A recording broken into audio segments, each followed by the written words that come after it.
Bom dia, que a paz de Jesus abençoe o teu coração nesse domingo. O domingo, ele é carregado, por uma tradição de culto, uma tradição de fé, e que é uma boa tradição. Eu gosto muito da palavra tradição, que é aquilo que é trazido, Nós trazemos dos nossos ancestrais o hábito de tornar sagrado na nossa agenda um dia. E não é apenas este dia que é sagrado, mas ele é sagrado de uma forma. Ele é sagrado para a gente parar, para a gente orar, para a gente buscar a face de Deus e a face do outro, da amiga, do irmão, daquele que partilha com a gente o Evangelho, daquele que comunga com a gente em torno do Evangelho. Essa não é qualquer reunião. Toda reunião é boa, Todo ajuntamento, toda amizade, toda associação é boa, porque ela engrandece a vida, enriquece a vida, mas não é qualquer reunião.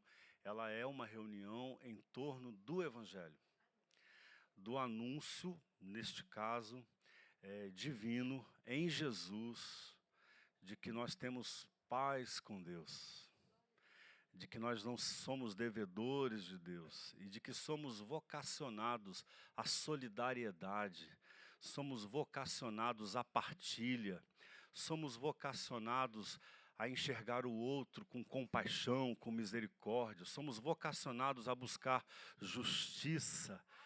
Eu queria convidar você a um tempo de oração, a gente começar esse culto com oração. E se você puder ficar em pé junto comigo, um gestual de quem se prontifica, de quem se apresenta, não é? Que Deus está presente, a gente sabe desde sempre. Por conceito, Deus está, não é? Mas e você? Está presente? O quanto de você está aqui? O quanto dos seus desejos, anseios, das suas faltas, dos seus medos, dos seus gostos, estão aqui. E nós vamos fazer essa oração através da escuta. Nós vamos orar com os ouvidos. Na verdade, a oração, ela é, antes de tudo, escuta. Parece uma contradição, porque a oração, por conceito, é vocal, É fala. Mas o exercício espiritual da oração, o exercício cristão da oração, é um exercício de ouvir o mistério, de ouvir a graça misteriosa de Deus que se revela a nós. Nós vamos fazer isso com uma leitura orante da palavra de Deus. Se você quiser, enquanto eu pronuncio o texto bíblico, se você quiser fechar os olhos. Como é que eu faço? Porque eu fico pensando um monte de coisas. Sim, é normal, Os pensamentos vêm as imagens, as demandas que você tem, as perguntas, Vem as notificações do celular também. Vem um monte de coisa. Mas aí você deixa vir e deixa ir. Deixa vir e deixa ir. Não se preocupe. Algumas palavras, algumas imagens vão mexer com você, vão trazer você. E eu sugiro que você deixe que essas imagens, essas palavras, elas falem ao seu coração. Eu creio que aí nós encontramos a voz de Deus. O texto diz assim: havia um fariseu chamado Nicodemos, uma autoridade entre os judeus. Ele veio a Jesus à noite e disse: Mestre, sabemos que ensinas da parte de Deus, pois ninguém pode realizar os sinais miraculosos que estás fazendo se Deus não estiver com ele. Em resposta, Jesus declarou: digo-lhe a verdade, ninguém pode ver o reino de Deus se não nascer de novo? Perguntou Nicodemos: como alguém pode nascer sendo velho? É claro que não pode entrar pela segunda vez no ventre de sua mãe e renascer. Respondeu Jesus: digo-lhe a verdade. Ninguém pode entrar no reino de Deus se não nascer da água e do sopro do Espírito. O que nasce da carne é carne, mas o que nasce do Espírito é Espírito. Não se surpreenda pelo fato de eu ter dito: é necessário que vocês nasçam de novo.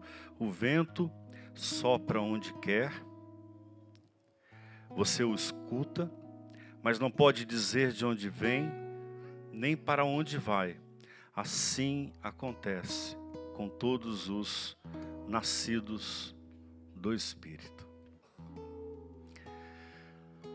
Senhor, nós separamos esse tempo porque nós sentimos necessidade da palavra do Evangelho, nós sentimos necessidade da comunhão, nós sentimos necessidade da oração que tem casa, da oração que reúne pessoas.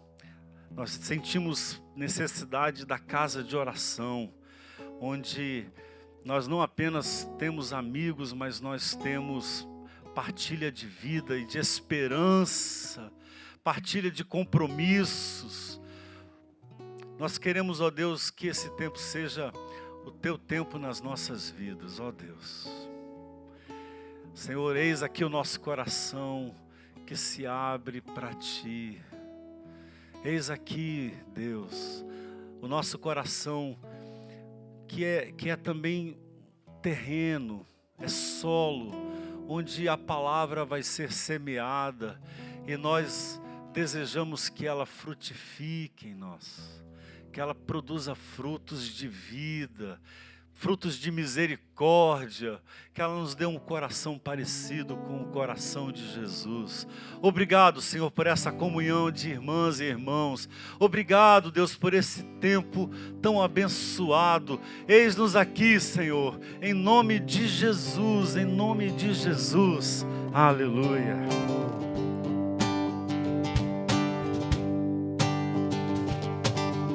Bom dia, Bethesda. Que oportunidade boa, e na continuidade dessa oração do pastor Elianai, vamos dar continuidade a esse momento de gratidão. Essa música diz o seguinte: graças dou, Senhor, por tudo que fizeste a mim. Que esse seja o momento de você colocar o seu coração nesse sentimento de gratidão, que nos faz tão bem, que nos faz olhar daqui para frente e nos faz olhar para o passado com esperança, com aquilo que nós já aprendemos diante do Senhor. A palavra diz: entrai por suas portas com ações de graças. Que o seu coração esteja nesse sentimento nessa manhã.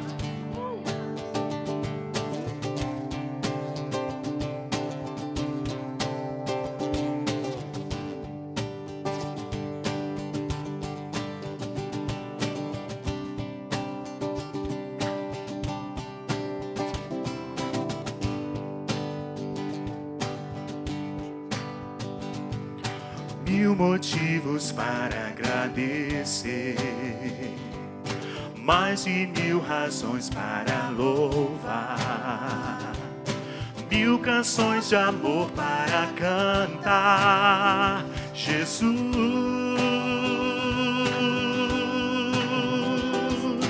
por tão grande amor que recebi. Você recebeu este amor Pela graça que me atraiu, por me perdoar sem merecer. Jesus, Jesus,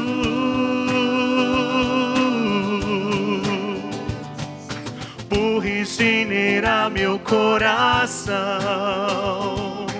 e me dar a paz sem fim, pelas grandes obras de tuas mãos. Jesus, vamos dar graças. Graças dou, Jesus, graças dou, Jesus, graças dou por tudo que fizeste a mim. Graças dou. Vou dizer graças novamente. Graças dou, Jesus. Graças dou, Jesus.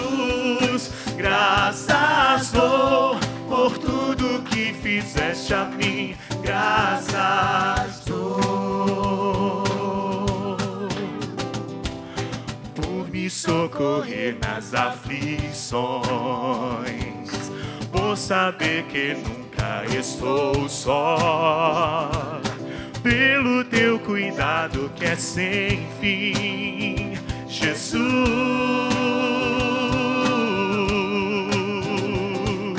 Ao autor da minha salvação, meu amado, meu Senhor, seja minha grata adoração, Jesus. Vamos dar graças a Ele.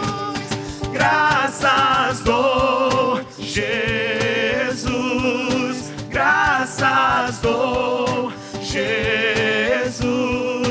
Graças dou por tudo que fizeste a mim. Graças dou. Suas vozes, graças dou.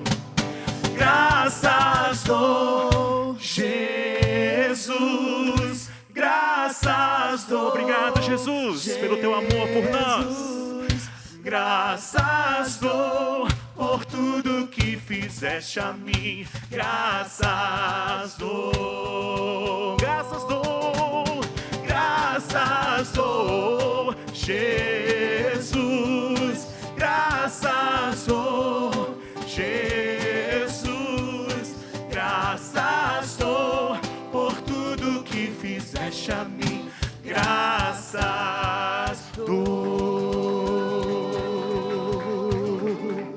Obrigado, Jesus, porque o Senhor é bom e a sua misericórdia dura para sempre. Vamos cantar a música de Márcio Cardoso, que declara essa verdade. E Ele é bom, e isso temos que lembrar todos os dias.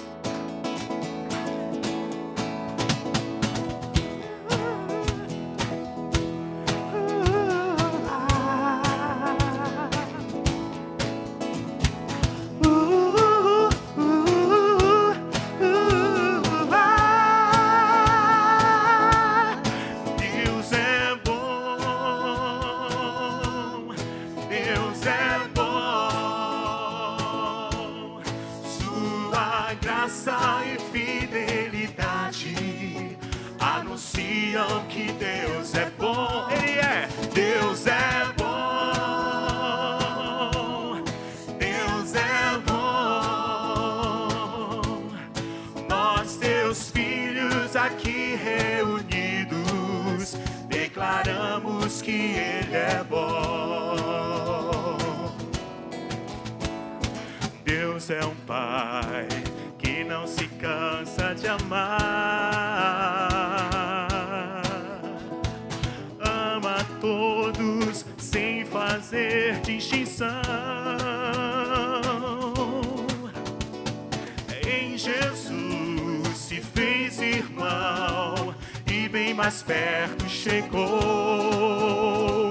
É de paz sua vida entre nós. Seja bem-vindo, Senhor. Deus é bom, Deus é bom. Sua graça e fidelidade anunciam que Deus é bom. Ele é. Deus é bom, Deus é bom. Nós, teus filhos aqui reunidos, declaramos que Ele é bom. Deus está agradado de nós, através do seu Filho Jesus. Seu amor se antecipou às nossas obras e fé. Entre nós fica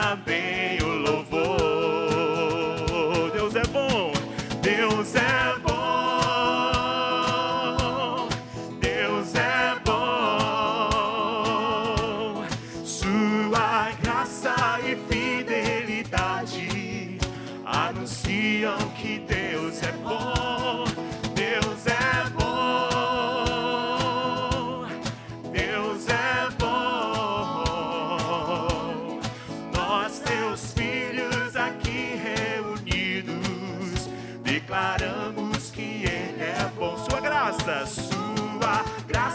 e fidelidade anunciam que Deus é bom. Nós, teus filhos aqui reunidos, declaramos que Ele é bom.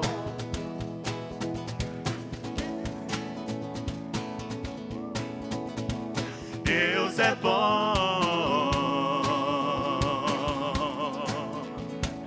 Deus é bom, Deus é bom, Deus é bom. Ele é bom sobre nós, sobre as nossas vidas.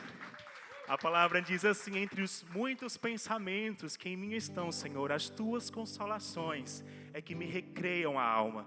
Então, que entre os teus pensamentos nesses dias, você lembre da bondade do Senhor.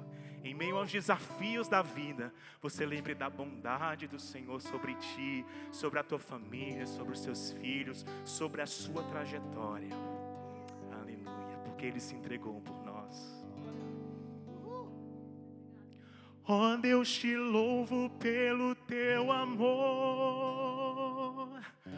Tu mudaste o meu interior e agora eu quero viver para transmitir este amor que vem de ti.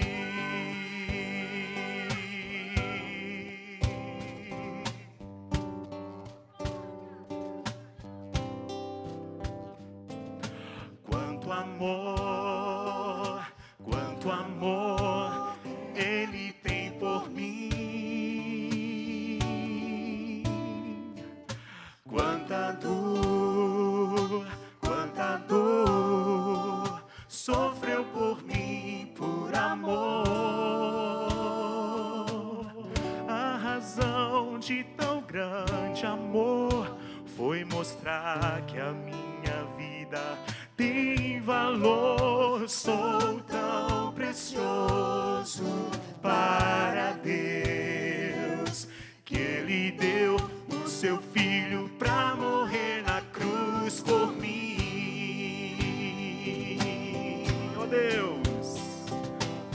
Oh Deus, te louvo pelo teu amor.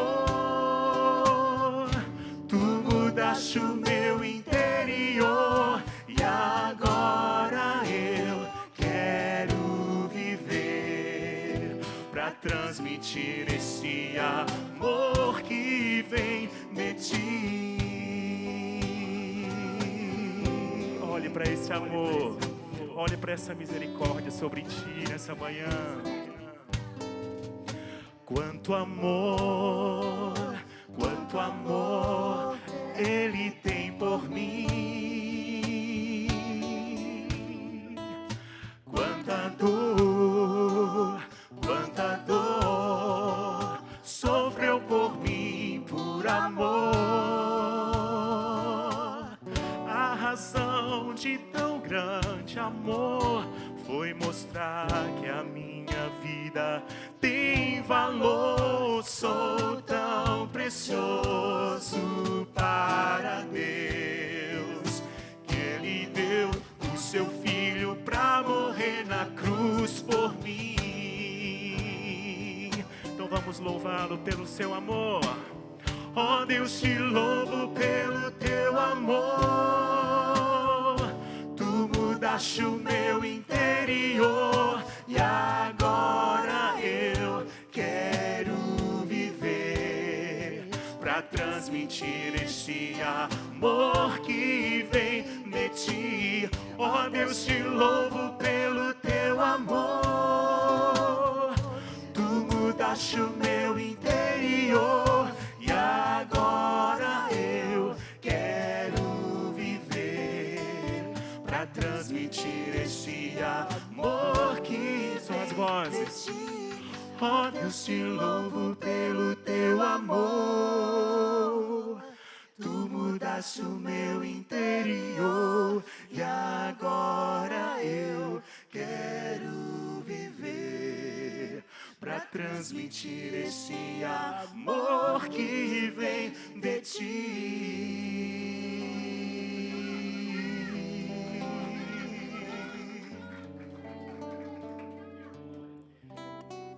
Está alguém enfermo entre vocês?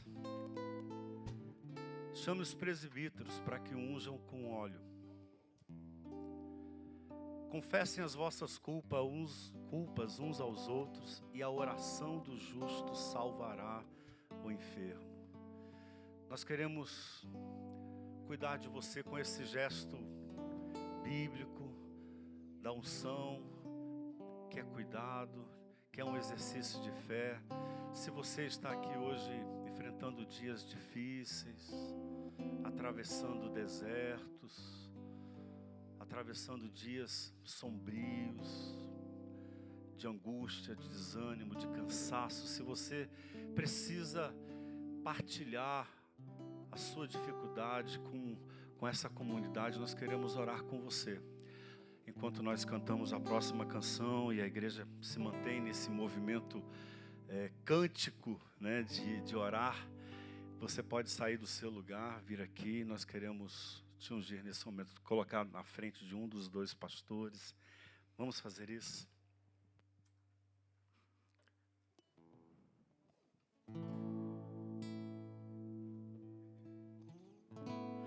Venho hoje derramar meu sorriso, meu pesar. Eis a minha entrega, eis a minha entrega. Aos teus pés abandonar o meu crer, meu duvidar. Eis a minha entrega. Toma o teu lugar e reina sobre minha vida, reina sobre minha vida. Toma o teu lugar e reina sobre minha vida, reina sobre minha vida. Hoje derramar meu sorriso, meu pesar. Eis a minha entrega, eis a minha entrega. Aos teus pés abandonar o meu crer, meu duvidar. Eis a minha entrega. Toma o teu lugar sobre minha vida, reina sobre minha vida. Toma o teu lugar e reina sobre minha vida, Senhor, reina sobre minha vida. Abale o chão da vã tradição, restaura a essência da religião. És o caminho, só tu és o caminho. Abale o chão da vã tradição, restaura a essência da religião. És o caminho, só tu és o caminho. Abale o chão da vã tradição, restaura a essência da religião. És o caminho, só tu és o caminho. Abale o chão da vã tradição, restaura a essência da religião. És o caminho, só tu és o caminho. Toma o teu lugar, reina sobre minha vida, reina sobre minha vida, Jesus. Toma o teu lugar. minha vida, reina sobre minha vida. Toma o teu lugar sobre nós e reina sobre minha vida, reina sobre minha vida. Toma o teu lugar e reina sobre minha vida, reina sobre minha vida. Abale o chão, abale o chão da vã tradição, restaura a essência da religião. És o caminho, só tu és o caminho. Abale o chão da vã tradição, restaura a essência da religião. És o caminho, só tu és o caminho. Toma, toma o teu lugar e reina sobre minha vida, reina sobre minha vida. Toma o teu lugar e reina sobre minha vida, reina sobre minha vida. Toma, toma o teu lugar, cada dia vem tomar e reina sobre minha vida, reina sobre minha vida. Toma, toma, toma o teu lugar e reina sobre minha vida, reina sobre minha vida. Venho hoje me render, tua vontade obedecer. Eis a minha entrega. Venho hoje me render, tua vontade obedecer. Eis a minha entrega.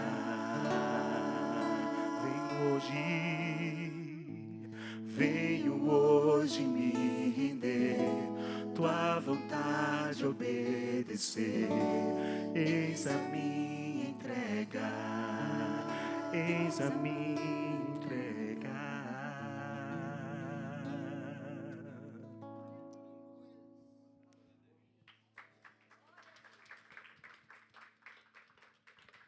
Aleluia. Obrigado, Rodrigo, por esse tempo que você abençoou nosso coração. Obrigado por vocês terem prestado os instrumentos, talentos, as vozes, para nos ajudar a orar através da música. A música, com muita frequência, ela é oração, não é?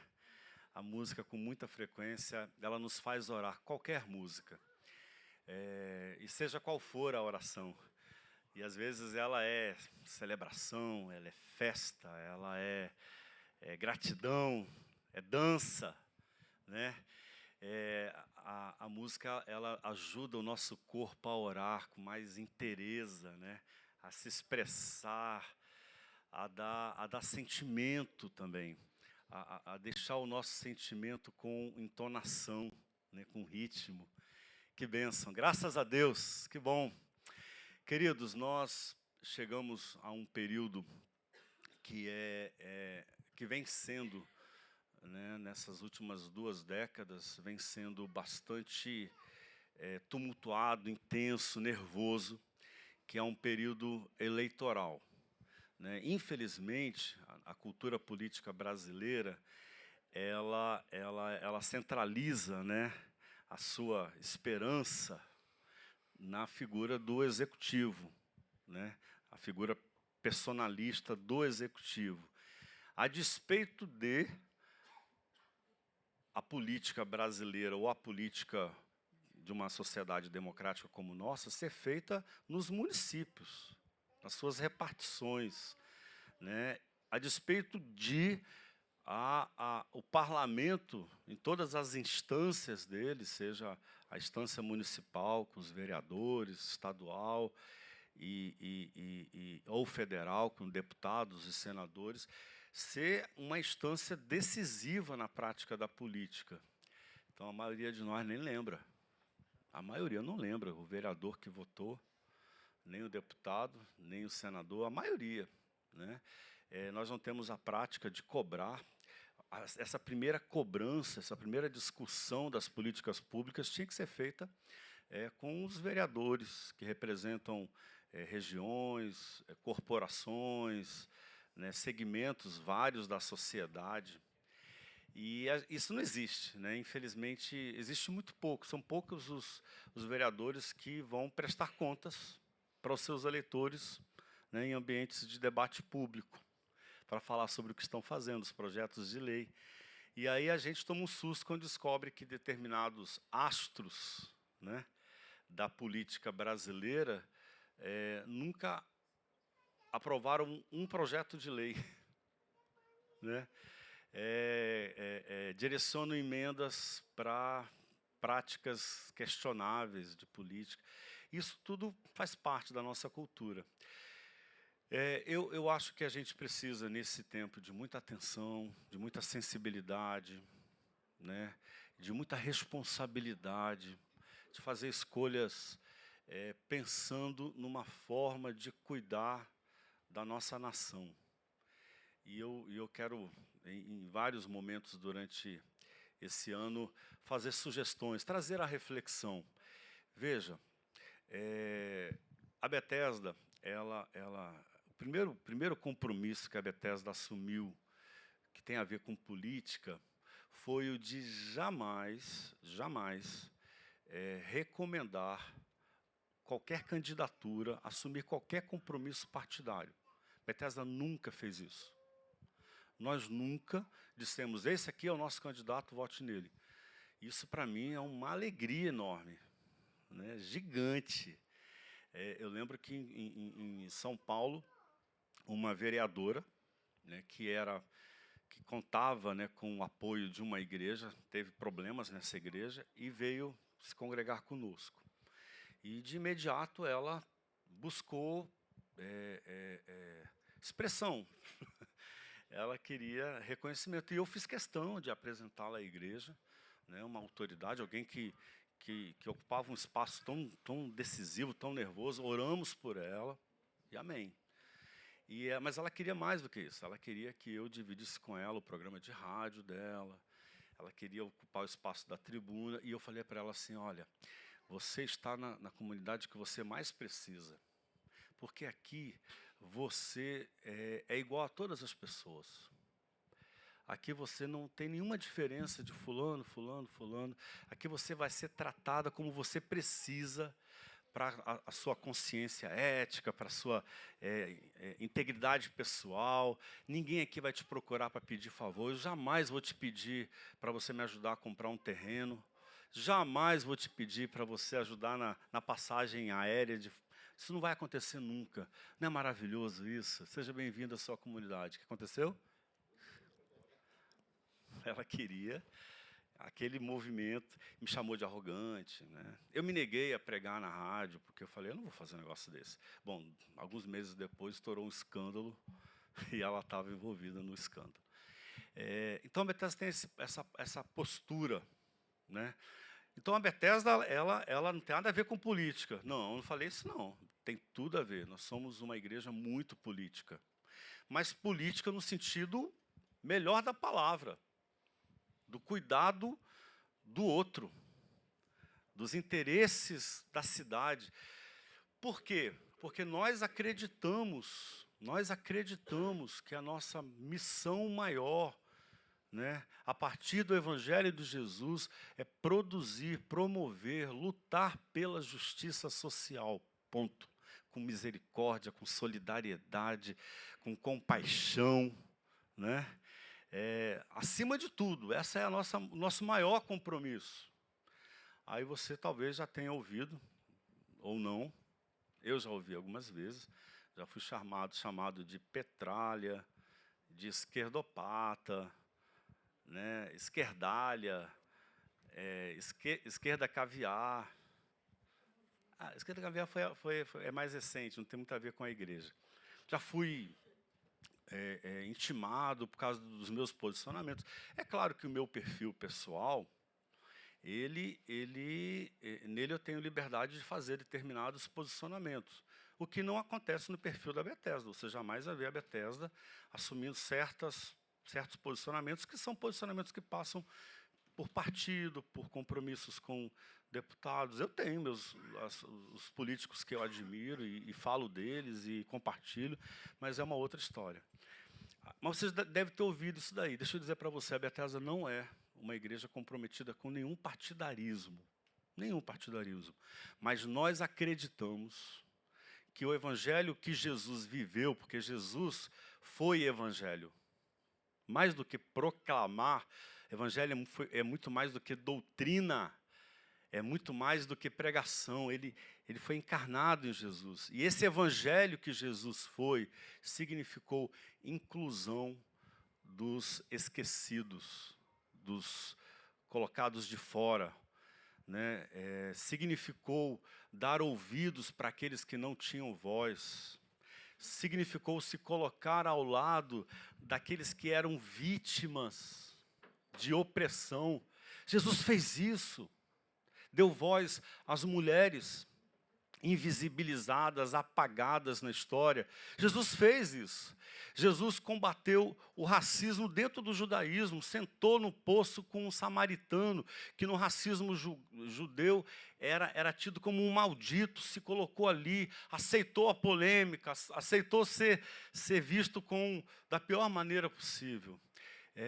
Portanto, nos posicionamentos da Bethesda, do evangelho que nós praticamos, nós vamos sempre estar ao lado dos empobrecidos, das vítimas de racismo, das vítimas da LGBTfobia, das vítimas da misoginia. E aí você fala, mas isso aí é a pauta da esquerda. Eu falo, olha, eu não vou entrar no mérito. Sim, é verdade que em muitos aspectos nós nos encontramos. E enquanto a esquerda, se é que é isso, você está dizendo, é você que está dizendo.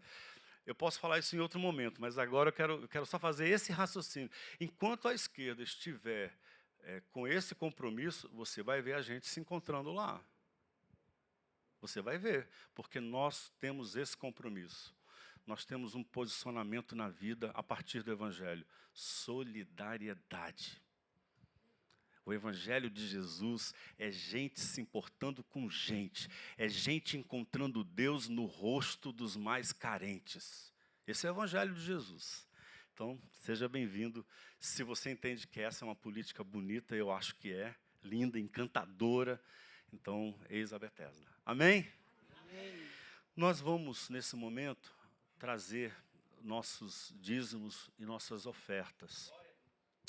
O dízimo na Bethesda é um compromisso que cada pessoa pode assumir. Esse compromisso é um compromisso em amor e na consciência, na responsabilidade de que esse espaço demanda custos, gastos, e eu quero fazer parte dessa responsabilidade de sustentar, de promover, de fazer acontecer esse evangelho que me abençoa. Por isso eu me torno um dizimista, que é um compromisso financeiro estável, constante, robusto, significativo, suficiente para sustentar um projeto desse, que é a Igreja Bethesda. Tá bom? Aqui você tem dados, são duas chaves de Pix, né? Uma chave com um e-mail e a outra chave com um telefone. E uma você faz o Pix para o Banco do Brasil, com a outra você faz o Pix para o Bradesco. E são essas duas contas que são nelas que a gente recepciona todo o dinheiro que é doado aqui na Bethesda. Você pode usar uma maquininha que tem aqui com o nosso tesoureiro, Cícero, esse amigo querido que cuida das nossas finanças na Bethesda. Ele tem uma maquininha ali que... Tá ali, não tá? Ué, macho, aí tu deixa eu falar tudo isso, cara. Esqueceu o carregador, foi? Então, assim, vai no Pix, tá, irmão? Mas para aqueles que preferem usar o dinheiro em espécie, tem também ali envelopes, você pode fazer a sua oferta. Vamos orar? Senhor, nós separamos do nosso dinheiro uma contribuição. Fazemos isso no movimento generoso e na consciência de que nós temos, a consciência que temos de que essa associação, esse movimento, essa comunhão de fé, ela é importante para nós e nós queremos que ela alcance outras tantas vidas, em nome de Jesus. Amém. Certo, então as crianças, por favor, já podem se dirigir. Tem uma criança ali comendo a sua banana, não tem problema. Que delícia, né? Nham, nham, nham. E aí, em seguida, a nossa Ana Lúcia vai ser a professora hoje do nosso cultinho. São todos bem-vindos.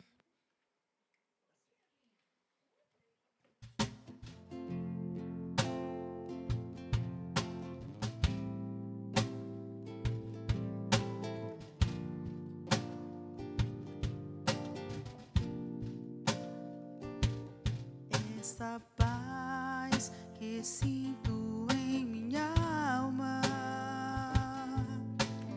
não é porque tudo me vai bem.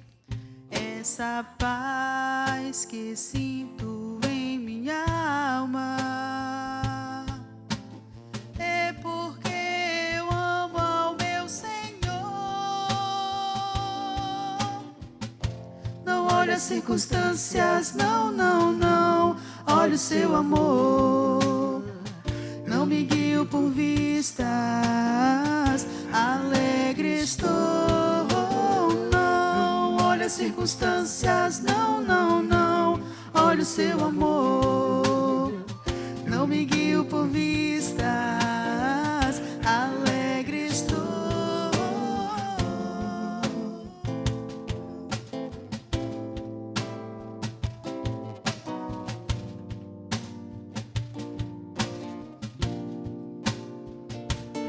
E ainda que a terra não floresça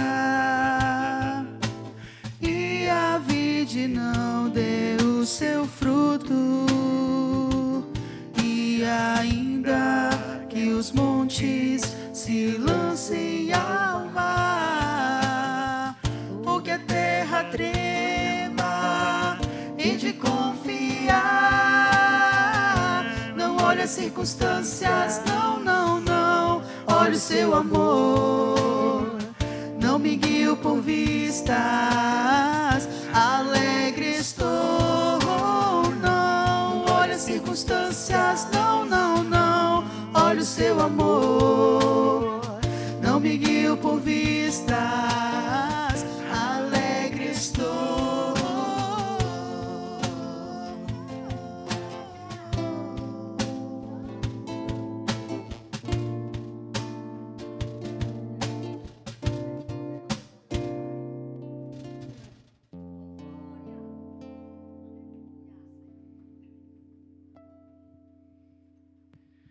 Amém. Nós temos uma agenda bem bacana, né, nesses próximos 2 meses. No primeiro domingo de abril, é Páscoa. O que nós vamos fazer? Nós vamos deslocar a nossa Santa Ceia do dia da Páscoa para o segundo domingo, tá?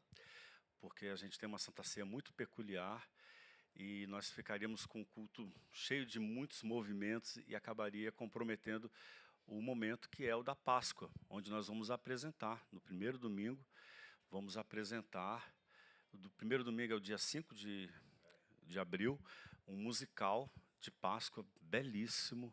Vai ser um tempo significativo da palavra, dessa época que é tão importante, né, no imaginário da fé cristã, que é a última semana, né, a semana em que Jesus ele caminha em direção à cruz, ele enfrenta a mais terrível expressão do poder romano e faz isso com a grandeza do amor. E é muito significativo. A mensagem do Evangelho passa necessariamente pela cruz, pela ressurreição e por todo o significado que isso tem para a nossa vida. Vamos cantar isso, o coral vai se apresentar junto com o Ministério de Música da Bethesda. Vai ser uma manhã linda, ok? E aí no domingo seguinte a gente faz a Santa Ceia, e que é um tempo assim de partilha da ceia mesmo, não é só um rito modesto de uma taça pequena, né? A gente se reúne entre esse espaço aqui e o espaço onde um café é servido, a gente tem tempo de conversa, de amizade, bênção de Deus. E nos dias 16 e 17 de maio, nós vamos ter oficina de ideias, que é um fórum que a gente promove para produção de conhecimento, de compreensão, de teologia, né, que fizemos no ano passado, que a gente quer que seja uma marca, que seja um marcador da nossa trajetória como igreja. E teremos aqui o pastor Ricardo Gondim, a pastora Silvia Jerusa, o teólogo Carlo Turci, que está para confirmar, provavelmente também será um dos nossos interlocutores, então vai ser maravilhoso. E no dia 17, que é um domingo, nós vamos comemorar, vamos fazer festa, né, de 45 anos de existência da Bethesda no Brasil. Então, vai ser bom demais, não é verdade? Graças a Deus por isso. Ontem a gente teve um tempo delicioso em um dos nossos grupos de aproximação, que é o grupo promovido pelos nossos irmãos LGBT. Nossos irmãos, eles promovem esse encontro, a gente discute dentro dos interesses dessa comunidade as várias questões da vida e do Evangelho. Foi uma reunião maravilhosa. A gente foi de uma conversa densa, difícil, a um tempo de farra, de brincadeira, de música, de vinho. Foi uma reunião linda. E no próximo domingo, outros 2 grupos, próximo sábado, no próximo sábado, outros 2 grupos se reúnem. O grupo Conversa Fiada, que é um grupo promovido pelos homens da Bethesda, e o grupo Mulheres de Mulheres também vai se reunir. Ah, é? Tá certo, tá bom. Pronto, então tá. Eu nem sabia disso tudo. Parece que tem uma beligerância aí, né? Tem uma luta aí. O grupo de homens e o grupo de mulheres vão se reunir para as conversas, para os debates, e é tempo da gente estar perto. Por isso a gente chama de grupos de aproximação. É a chance que a gente tem de se conhecer melhor, de fazer vínculos. Esses vínculos estão acontecendo e está sendo maravilhoso. Se você ainda não faz parte, então está aqui a Beth, faz um sinalzinho para o pessoal te ver. Ela é a líder desse grupo e ela pode te ajudar a participar desse evento que vai acontecer. Geralmente nós temos um lanche partilhado, só fala assim que crente gosta muito de comida, né? Quando eu era de uma outra igreja, a gente dizia que crente não bebe, não dança, não fuma, mas come, que é uma desgraça. Mas aqui no caso não é o nosso caso, né? Que a gente bebe e dança também. E a gente gosta muito de comer juntos. Então, e dos homens, o Igor, por favor, faz aí um sinal. Procura o Igor, fala aquele cara, eu queria participar, viu? E aí a gente inclui você e vamos estar juntos, ok? Pastor Johnny, por favor, privilégio sentar, né, para ouvir a reflexão, a palavra de Deus pela vida desse irmão querido, que hoje vai nos conduzir no Evangelho.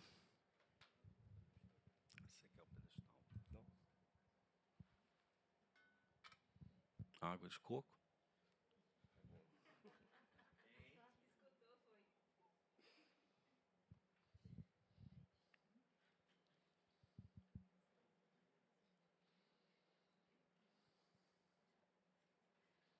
Tem água de coco, cara, sou eu que vou pregar. É lógico. Hoje tem água de coco, né, Igor? Sou eu que vou pregar.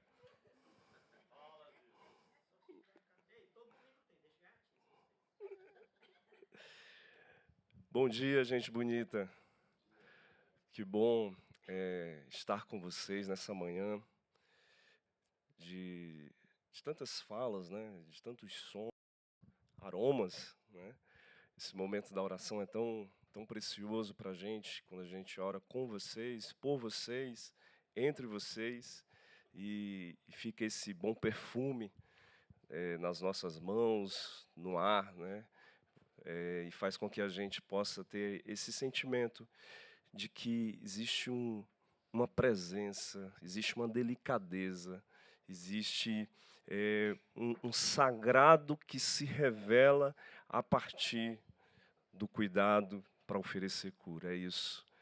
Eu quero compartilhar com vocês um tema que atravessou o meu coração esses dias. Reino dos céus ou a experimentação de um outro jeito de viver? Uma boa pergunta. E a leitura do texto, da narrativa, já foi feita hoje, inclusive, que é no Evangelho de João, no capítulo 3, dos versos 1 ao 11. É o encontro de Jesus com Nicodemos. Vamos ler juntos? Havia um fariseu chamado Nicodemos, uma autoridade entre os judeus. Tem muitas traduções que dizem que ele era o príncipe ali do Sinédrio, era o líder dos pastores, né? Líder dos fariseus, líder dos sacerdotes. Então, é um homem da lei, que tem muito conhecimento. É um sujeito, é uma pessoa que parece deter toda a verdade. E ele veio a Jesus à noite. Não é por acaso aqui essa informação, né? Ele veio a Jesus à noite. E aí, tem muitas interpretações acerca disso. Mas eu diria que ele vem à noite porque fala do seu coração. Fala do que está dentro de si. Fala da perturbação que, de alguma forma, lhe acontece. Fala dessa angústia, esse desejo de experimentar uma vida a qual ele não consegue enxergar, quem sabe em si mesmo e na própria religião a qual ele é seguidor. E aí ele disse a Jesus: Mestre, sabemos que ensinas da parte de Deus, pois ninguém pode realizar os sinais miraculosos que estás fazendo se Deus não estiver com ele. Em resposta, Jesus declarou: digo-lhe a verdade. Ninguém pode ver o reino de Deus, o reino dos céus, se não nascer de novo. Perguntou então Nicodemos: como alguém pode nascer sendo velho? É claro que não pode entrar pela segunda vez no ventre da sua mãe e renascer. Jesus respondeu: digo-lhe a verdade. Ninguém pode entrar no reino de Deus se não nascer da água e do Espírito. O que nasce da carne é carne, mas o que nasce do Espírito é Espírito. Não se surpreenda pelo fato de eu te ter dito isto. É necessário que vocês nasçam de novo. O vento sopra onde quer. Você o escuta, mas não pode dizer de onde vem, nem para onde vai. É preciso ter sensibilidade, né? É preciso ter atenção para encontrar o divino. E eu acho fantástica a imagem que Jesus traz aqui de Deus. Como assim? Deus não está no templo? Como assim? Não precisa de rito? Como assim? Você está colocando essa imagem do sagrado como essa surpreendente forma de andar pela vida e ser tocado pelo vento? Perguntou Nicodemos: como pode ser isso? E aí Jesus, ironicamente, Jesus é muito irônico. Você é mestre em Israel e não entende essas coisas? Tem pós-doc? Fala fluentemente muitas línguas? Asseguro-lhe que nós falamos do que conhecemos e testemunhamos do que vimos, mas mesmo assim vocês não aceitam o nosso testemunho. Ore mais uma vez comigo.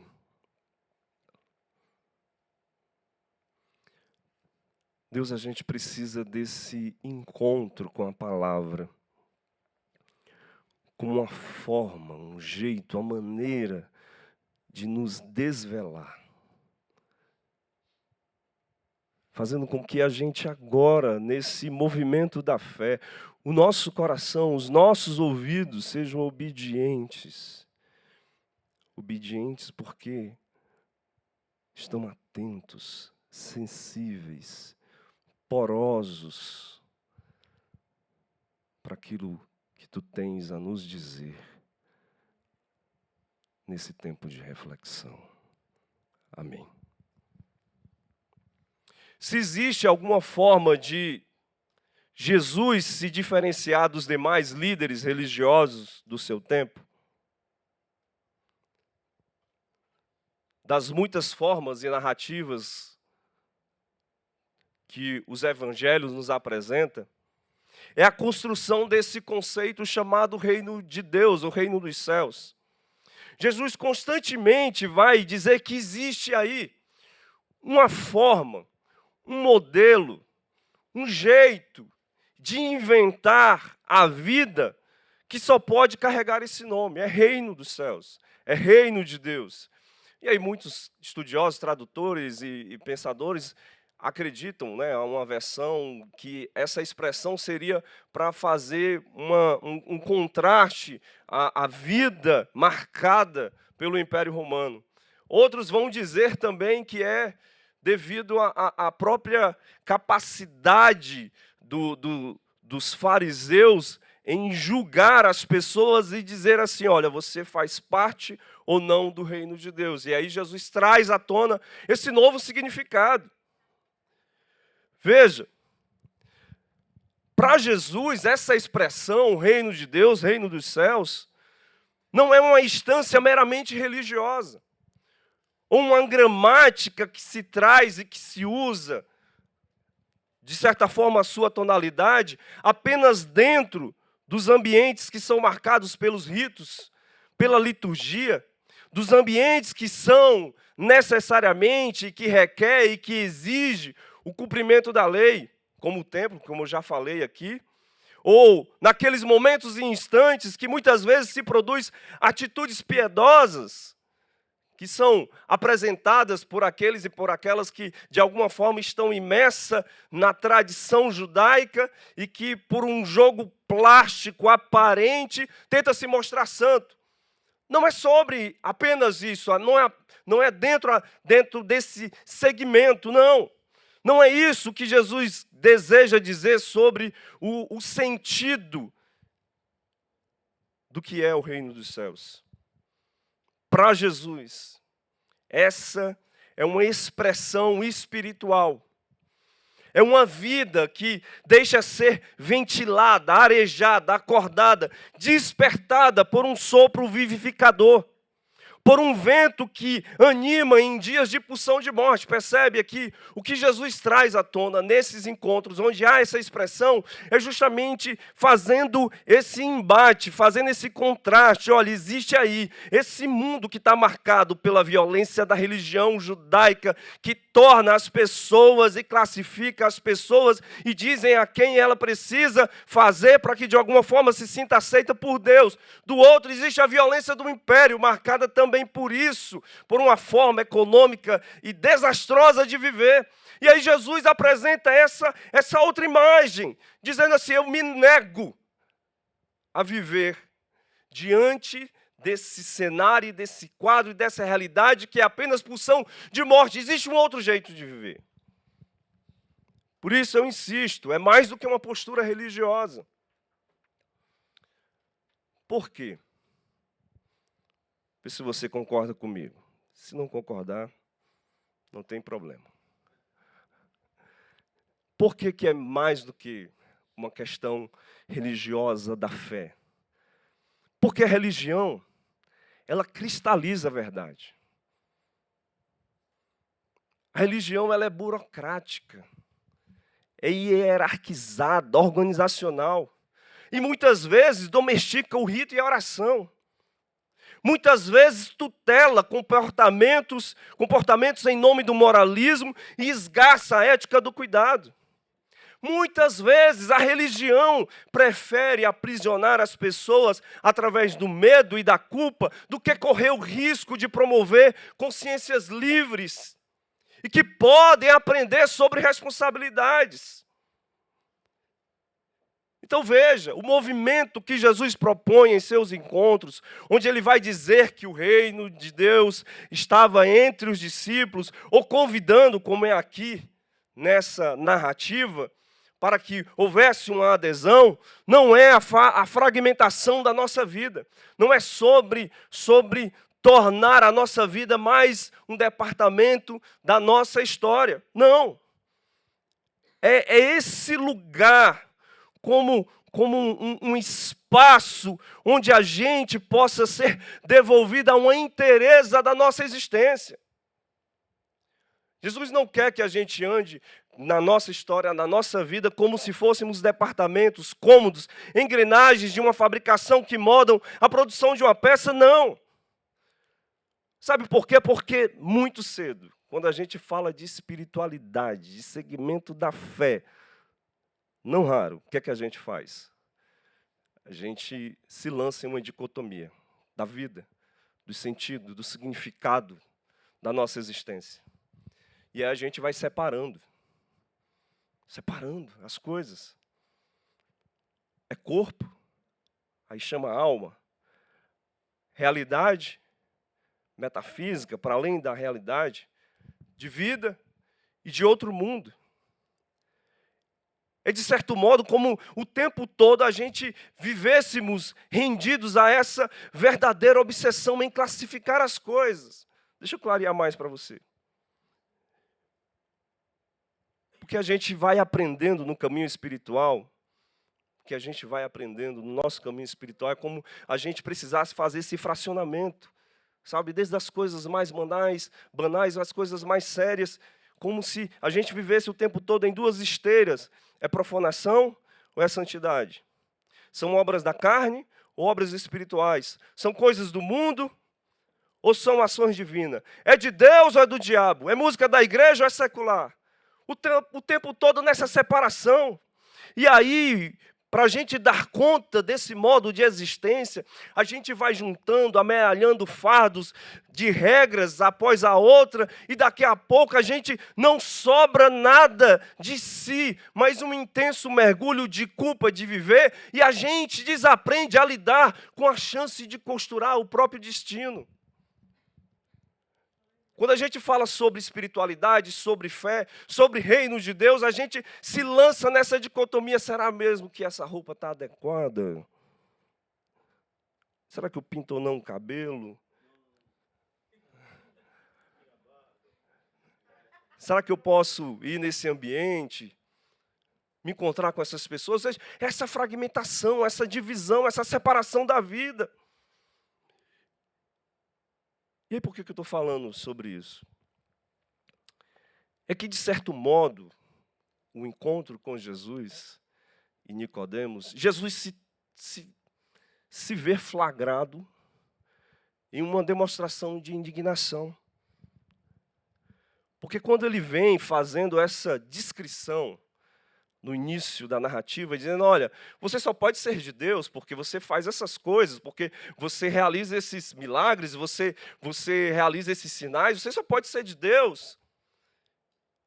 E aí Jesus olha e percebe na dinâmica da vida de Nicodemos que ele está ali sendo jogado a essa fragmentação. Porque ele só poderia ser de Deus por causa dos sinais, dos milagres que ele faz, e não por sua atitude diante daquele mundo. Não por causa da sua postura. Atitude quer dizer posicionamento de alma, diante da maneira como ele trata a religião, diante daquela sociedade marcada pela força imperial. Jesus não recebe isso como um elogio, mas enxerga como uma afronta. Porque para Jesus, a fé não é sobre uma vida prodigiosa, uma vida excepcional, uma vida blindada e distante do mundo real. Não, não é essa a lógica aqui, que faz essa separação. Não, mas eu sou de Deus, eu estou protegido. Não, mas eu sou de Deus e eu vivo na igreja, então eu não vou passar por determinadas situações. Não, não é essa separação que Jesus encontra aqui. Mas quem se joga imerso neste mundo e na possibilidade de experimentar o que dele advém. Não vem esse papo dizer que eu sou de Deus só porque eu faço milagre. Não. Eu quero saber do testemunho que você consegue enxergar em mim. Dessa vida que está aí, nos pormenores. Parece-me que quando Jesus faz o convite para que Nicodemos venha enxergar o reino de Deus, é justamente em oposição ao seu mundo interior. Sabe? É como se Jesus enxergasse, constatasse um sintoma do doutor da lei. Preste atenção. Parece que é o entendimento que esse mundo de fora, vivenciado por Nicodemos, constrói nele uma mentalidade espiritual que é embevecida, envenenada, que dá lente para ele enxergar a vida a partir das lógicas farisaicas e que o levou a um certo adoecimento. Jesus constata isso, por isso que ele vem à noite. Porque a noite fala do seu mundo interior. A noite fala dessa fragmentação, dessa dispersão de si. A noite fala dessa angústia que está presente no seu coração. A noite é esse sintoma que ele traz. E o que é que Jesus faz? Jesus constata esse sintoma e justamente percebe que ele está dentro ainda dessa lógica que é do lado de fora, que é do mundo, que são das relações, que é da religião. E tudo isso que está do lado de fora, que são essas estruturas, de alguma forma perpassa a sua mentalidade, o seu mundo interior, e, portanto, ele só consegue enxergar daquela forma. E não é assim com a gente. No mundo capitalista, no mundo neoliberal, criado na nossa realidade familiar, não é assim? A gente não vai carregando essas estruturas para dentro da gente, forjando a gente, e aí, a partir disso, a gente vai enxergar o mundo com essas lentes. Nicodemos vem todo atrapalhado, mas é preciso reconhecer certa coragem. Ele vem angustiado e perdido em seus próprios conceitos, mas ele vem desejante que aquele encontro fosse um ponto de inflexão em sua jornada espiritual. Ele traz à tona a sua história de vida, a sua vocação, as lentes que moldaram seu percurso até ali. E é fácil a gente compreender que ele vai precisar repensar o que até ali aprendeu sobre o divino e, consequentemente, sobre si mesmo.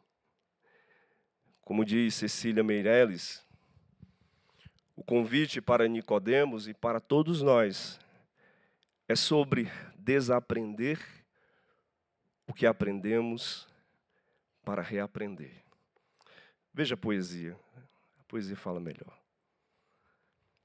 Hoje, desaprendo o que tinha aprendido até ontem. E que amanhã recomeçarei a aprender. Todos os dias desfaleço e desfaço-me em cinza efêmera.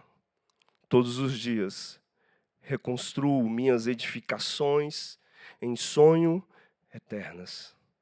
Esta frágil escola que somos, levanto-a com paciência. Dos alicerces às torres, sabendo que é trabalho sem termo.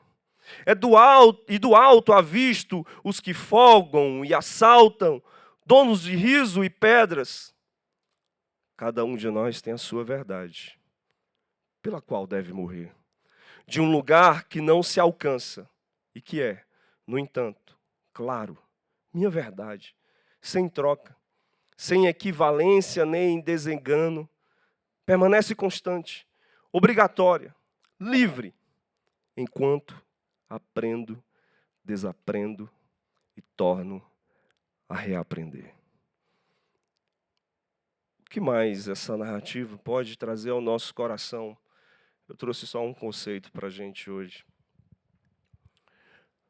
O encontro com Jesus é o ponto de partida para experimentarmos uma humanidade possível. Não é uma nova humanidade. Não é uma outra humanidade. É uma humanidade possível. É o que a gente dá conta. Veja, a metáfora que Jesus utiliza para Nicodemos é sobre uma gênese, primeiramente íntima. É sobre o seu coração, é sobre si, é sobre a sua condição, é sobre o que está ali pulsando nele, que está falando e que vem à tona como esse sintoma. Por isso a imagem da narrativa, a narrativa é belíssima, ela tem muitas metáforas, insinuações. Quando Jesus fala da água e do Espírito, a gente lembra logo do Gênesis, que é e que estava ali a presença do divino pairando sobre as águas, o Espírito pairava sobre as águas, como essa força, essa dinâmica que apresenta uma novidade de existência. Então, o que Jesus faz ali, nesse encontro, é sobre a sua condição, é sobre o seu sintoma, é sobre a sua angústia, é a noite que ele carrega no seu coração. É diante daquilo que pulsa dentro dele que surge o apelo. Ou seja, é o chamado para a tomada de uma decisão, para que haja a criação de uma vida nova que se inaugure ali, mesmo nos dias cinzentos daquele tempo. É bem mais que uma experiência com uma doutrina religiosa. É bem mais do que apenas uma afirmação da fé. É um encontro que nos põe ao avesso, que nos leva a questionar sobre as estruturas que foram capazes de moldar, emoldurar o nosso itinerário interior. Percebe? É por isso que Jesus é nascer de novo, cara. Sai desse papo de dizer que é de Deus, onde você só enxerga e acredita que se é de Deus, se há milagre, se há sinais. Amadurece essa tua fé, amadurece essa tua vida.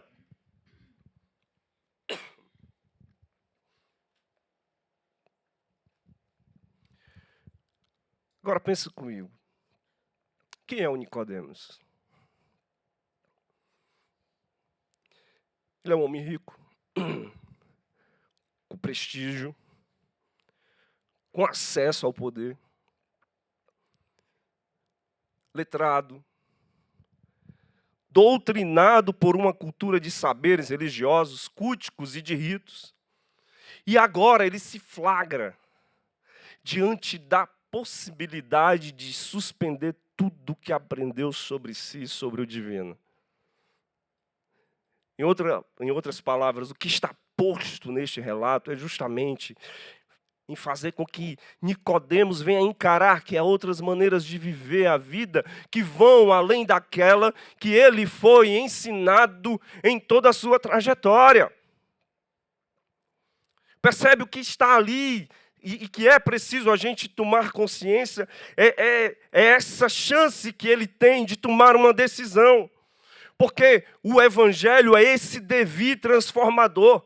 Não se trata de buscar a melhor versão de si mesmo, mas é contrariar, inclusive, justamente a ordem imperativa, coercitiva, que nos acorrenta em uma subjetividade sempre a performar, a produzir, sempre a nos superar o tempo todo e que, ao seu final, nos violenta e nos fragmenta.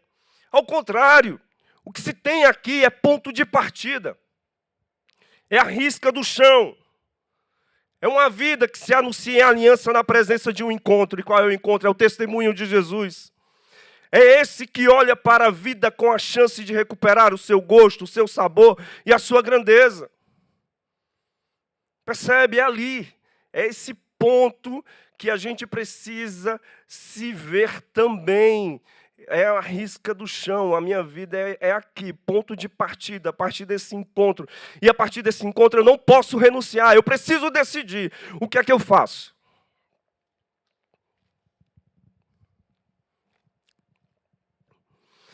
Para Jesus, a vida é o lugar dessa experiência que pode nos colocar em rota de salvação. Não existe roteiro, Não existe gabarito.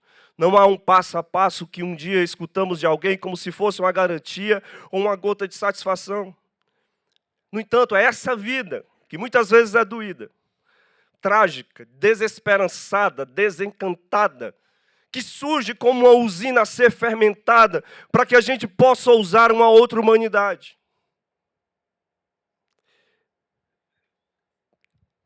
A minha sensação é que é como se Jesus dissesse para Nicodemos, quando ele diz assim, é preciso você nascer de novo.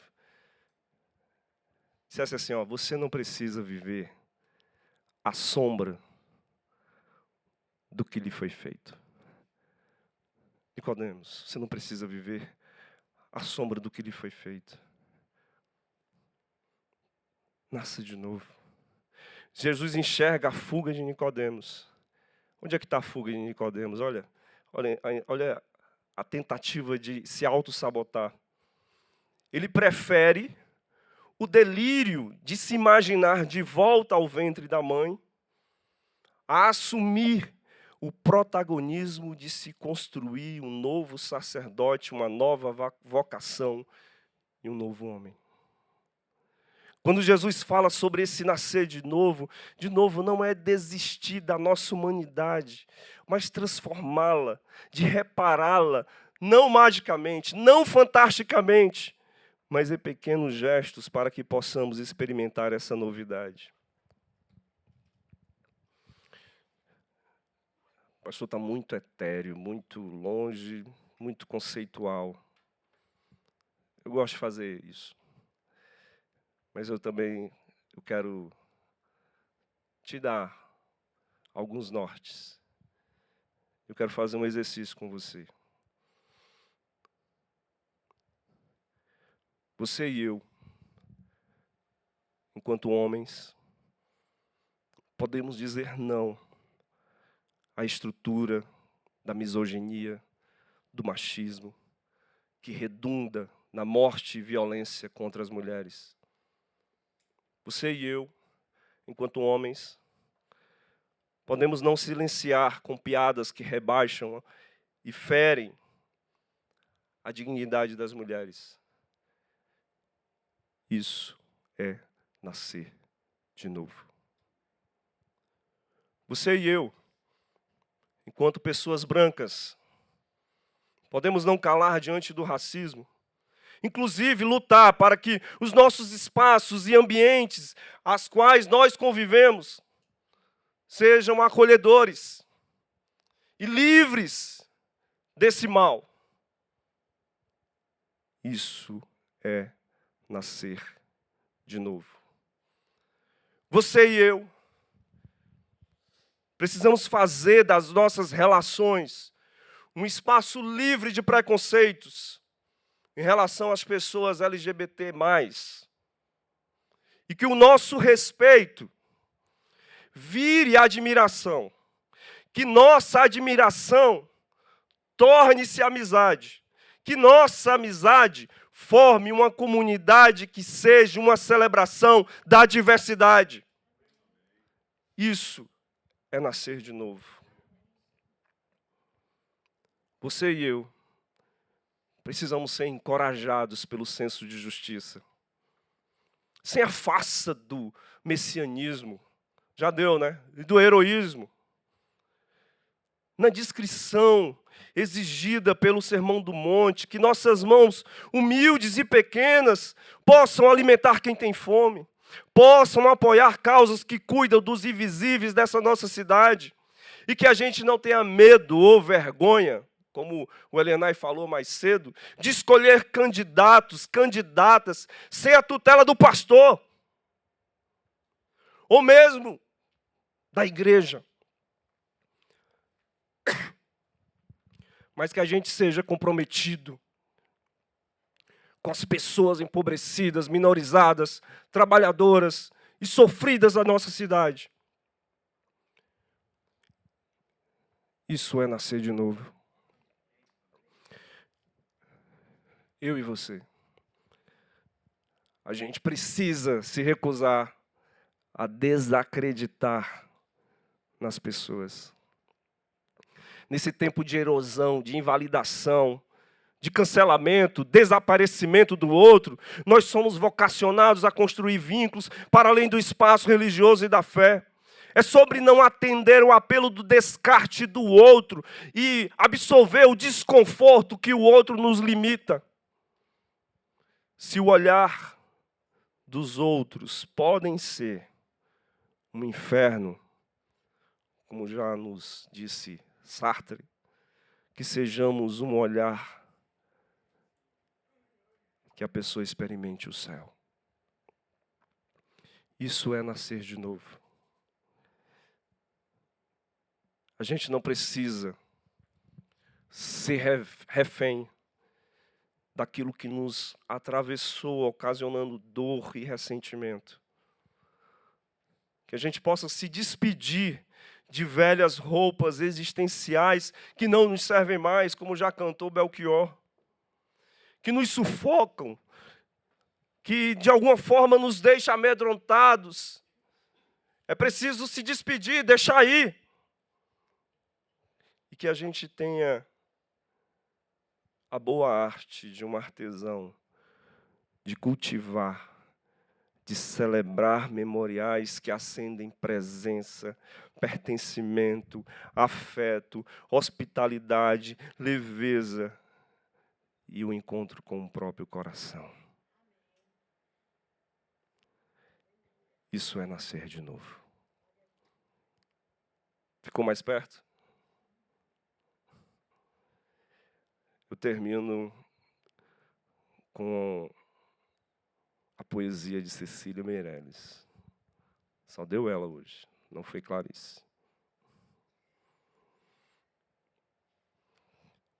Renova-te. Renasce em ti mesmo. Multiplica os teus olhos para verem mais.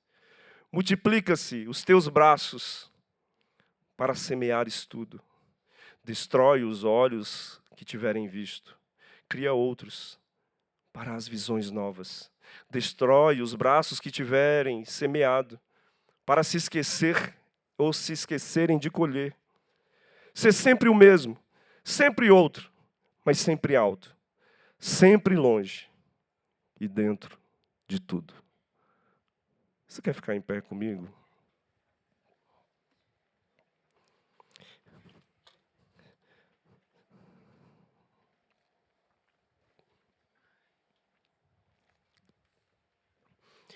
Olha como eu fui bonzinho hoje com vocês, hein?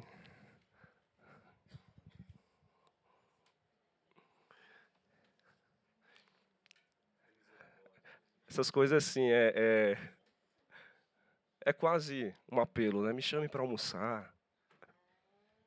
Hein, Zildinha?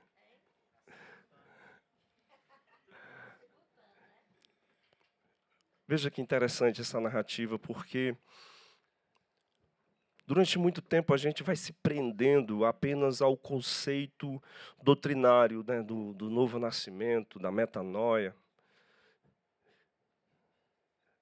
Como essa regra que diz que a gente é cristão ou não. Mas no horizonte de Jesus, essa experiência é que é para a gente olhar para essa humanidade que a gente precisa tecer, construir, elaborar, vivenciar. Isso é o nascer de novo.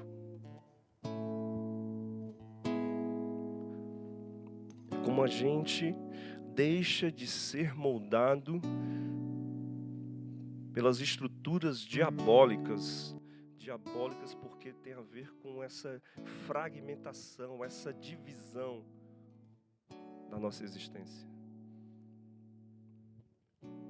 Essas vozes que vão habitando a gente, desde das estruturas das relações econômicas, as familiares, das amizades, das vozes da infância, e que vai dando essa lente que a gente olha para o lado de fora e que às vezes é perturbadora e que às vezes nos adoece. Jesus risca o chão quer encontrar comigo, Nicodemos? Nicodemos, você quer se encontrar comigo? O meu encontro é ponto de partida para você construir, experimentar uma humanidade que te é possível. Esse é o convite de Jesus. Você quer ver o reino de Deus? Você quer ver o reino dos céus? Não é do lado de fora. A Gênese começa aqui, no coração. O reino de Deus começa dentro de nós, em nós e através de nós. Vamos orar uma canção?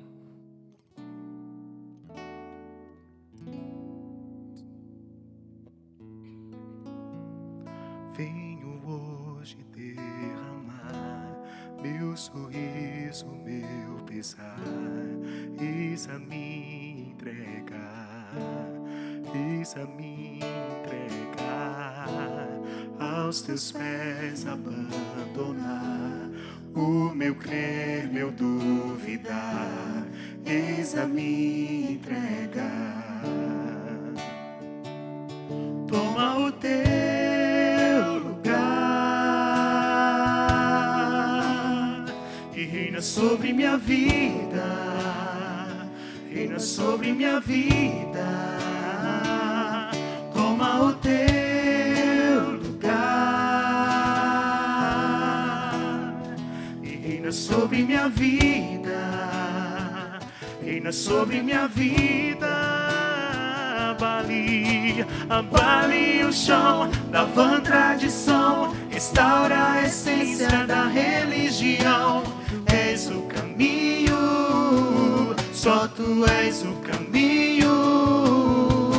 Abale o chão da vã tradição, restaura a essência da religião. És o caminho, só tu és o caminho. Toma o teu lugar e reina sobre minha vida, reina sobre minha vida. Aleluia.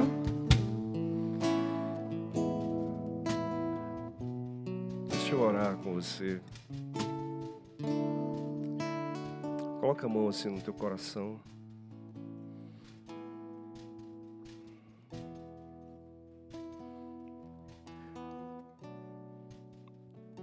Que esse tempo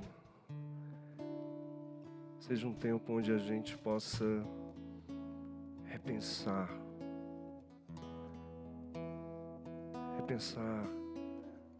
com que lentes a gente enxerga o divino, como é que a gente se enxerga.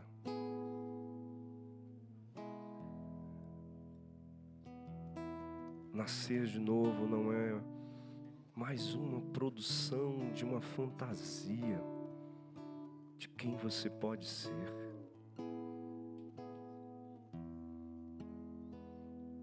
Mas é a chance da gente transgredir, romper com tudo aquilo que impede a gente ser.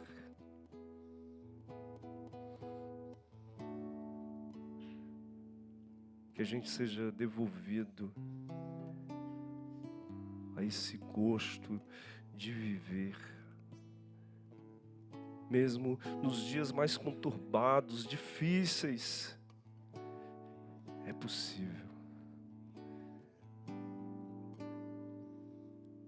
Que esse momento seja um momento onde você desperte, eu e você possamos despertar em Deus.